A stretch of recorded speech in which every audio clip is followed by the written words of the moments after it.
যাচ্ছি আজকে মেলাতে, মেলা শেষের পথে।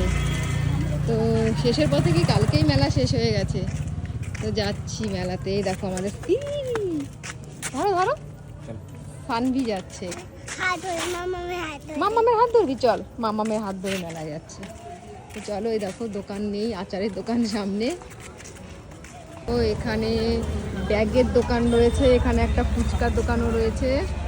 আর এখন আমরা যাচ্ছি মাঠের দিকে। দেখো মাঠের অবস্থা, প্রায় 9 দিন পর আমি মেলার মাঠে পা রাখলাম। এখন দেখো সব দোকান চলে গেছে, নাগরদোলনা চলে গেছে, শুধু আছে নৌকোটা আছে, সব চলে গেছে। এখানে একটা জিলাপির দোকান রয়েছে, এই দেখো শুধু নৌকোটা আছে, দেখেছো? সাইকেলের গ্যারেজ দিয়েছি বলে আমি মেলার মাঠে আসতেই পারিনি। এই আজকে ভাঙা মেলায় আসলাম, মেলা শেষ। এই যে সানভি আর এই যে জয়, জয় আজকে অফিস থেকে আসলো, তাই ভাবলাম একটু মেলা থেকে ঘুরে আসি।